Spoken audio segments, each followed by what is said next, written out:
कह रहा हूं कि बिहार की पुलिस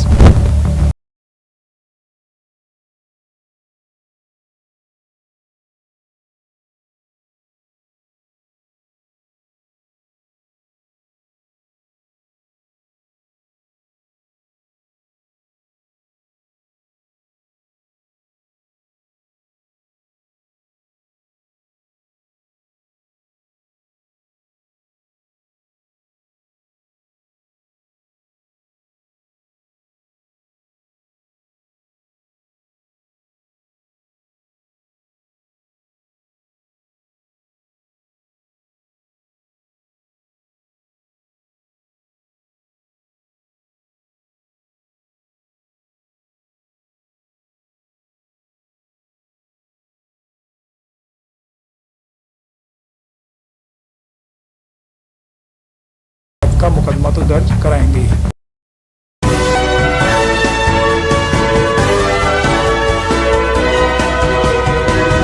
पल न्यूज से मैं हूं आपके साथ नदीम अकरम।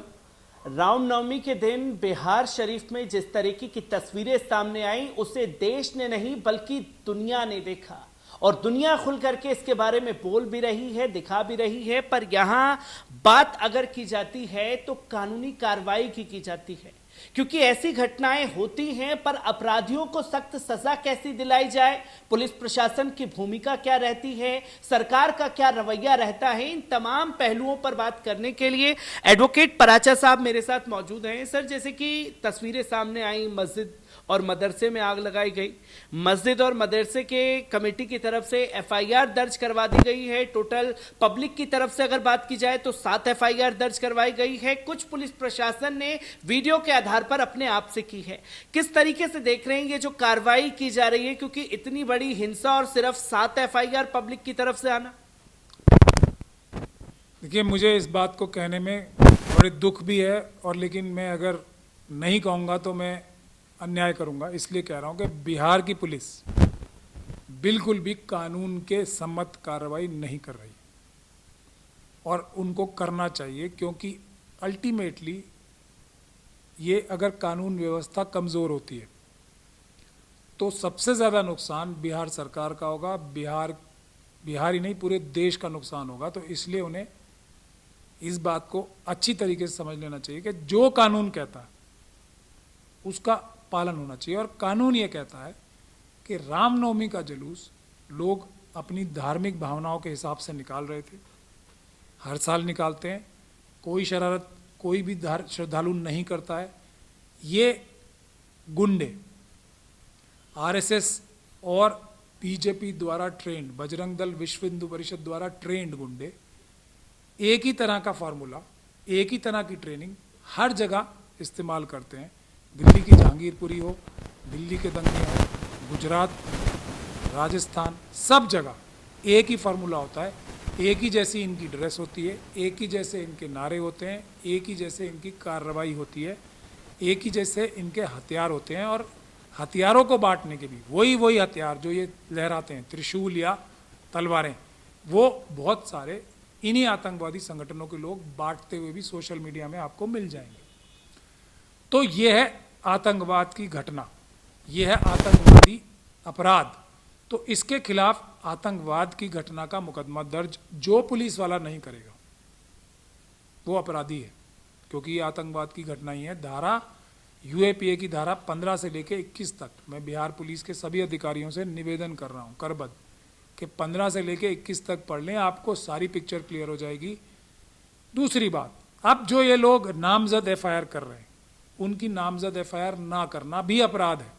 हमने दिल्ली दंगों के केसेस में, आपको पता है, पुलिस वालों के खिलाफ भी ऑर्डर्स लिए एफआईआर होने के, इन्हीं सब कारनामों की वजह से। तो बिहार पुलिस कोई संविधान और कानून से ऊपर नहीं है, बिहार पुलिस भी संविधान के तहत ही है। तो उन्हें भी अगर वो ऐसा काम करेंगे तो वो अपराध है, उनके खिलाफ भी। और मैं ये वादा कर रहा हूँ, मैं आ रहा हूँ मस्जिद अजीज़िया, जो भी प्रशासन के लोग हैं उनके खिलाफ मुझे अभी तक लगता नहीं है कार्रवाई हुई है कोई भी, तो वो खुद इस घटना में शामिल हैं। ये मैं अभी से बता रहा हूँ आपको, मेरे पास इतनी सारी खबरें आ चुकी हैं। अभी भी जो मकामी लोग हैं जिनके घर लुट गए, उन्हीं के ऊपर दबाव बनाया जा रहा है। मैं इस बात के भी सबूत इकट्ठे कर रहा हूँ। और कोई भी व्यक्ति, चाहे वो पुलिस अधिकारी हो, प्रशासनिक अधिकारी हो या कोई भी हो, वो कानून से ऊपर नहीं है, ये मैं बता रहा हूँ।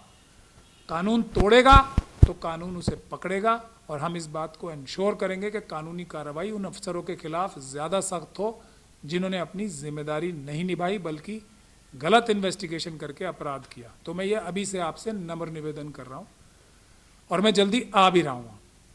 अब हम आगे चलते हैं। इसके बाद जो टीवी पे बैठ के बड़े बड़े एंकर्स जो सिर्फ एक तरह की कार्रवाई दिखाते हैं कि ये बजरंग दल, विश्व हिंदू परिषद के लोगों ने जाके हमला किया, कुछ लोग अपने राइट टू सेल्फ डिफेंस में, राइट टू प्राइवेट डिफेंस में अपनी हिफाजत के लिए जो कार्रवाई कर रहे हैं, सिर्फ उतनी चीज़ दिखा के जो ये टीवी चैनल्स बड़े बड़े अपने आप को कहते हैं, प्रेस वाले तो नहीं हैं, ये क्रिमिनल्स ही हैं, वो इस आतंकवादी संगठन का एक दूसरा हिस्सा है।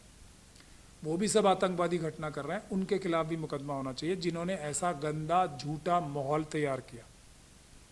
तीसरे लोग जो टीवी चैनल्स पे जाके बड़े बड़े अपने आप को, जिनको ऐसे इंट्रोड्यूस कराया जाता है कि बहुत इंटेलेक्चुअल्स हैं, वो लोग इन घटनाओं को किसी ना किसी तरीके से जस्टिफाई करने की कोशिश करते हैं। वो तीसरा हिस्सा है इस आतंकवादी संगठन का।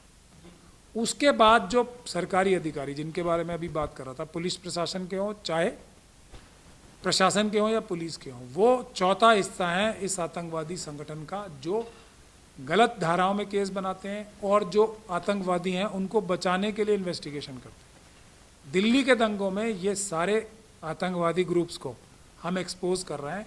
बहुत जल्दी आपको नतीजे नज़र आएंगे। आपको पहले भी नज़र आया कि हमने 20,000 का फाइन भी दिल्ली पुलिस पे कराया था और दिल्ली पुलिस के भ्रष्ट अधिकारियों पे, और उनके खिलाफ ये भी ऑर्डर लिए थे कि इनके खिलाफ भी उल्टा मुकदमा दर्ज कराएं हम। तो यही काम बिहार में भी हम लोग करने आ रहे हैं। ज़रूरत इस बात की है कि जो मकामी लोग हैं वो मजबूत हों, भारत के संविधान में भरोसा रखें, भारत के कानून में, व्यवस्था में भरोसा रखें, आगे आके अपनी कंप्लेंट्स कराएं। पुलिस करती है या नहीं करती है, आप सिर्फ ईमेल के माध्यम से या किसी और माध्यम से सिर्फ असली बात लिख के ईमेल कर दें बस एक।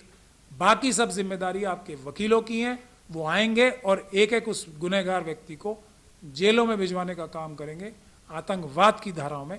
ऐसा मैं वादा कर रहा हूं आप लोगों से। लेकिन सही बात लिख के ईमेल भर कर दें बस आप। और ईमेल भी ज़रूरी नहीं है आप पुलिस अधिकारियों को करें, आप NHRC में भी ईमेल कर सकते हैं, आप chief justice of Bihar high court को भी कर सकते हैं, चीफ जस्टिस ऑफ इंडिया को भी ईमेल भर कर दें बस आप। क्योंकि सर इसी के साथ साथ ये तो कार्रवाई का हिस्सा रहा, पर एक और पहलू जो है सामने आया है जिसमें एक प्रोफेसर शकील थे जिनके जबड़े में गोली लगी।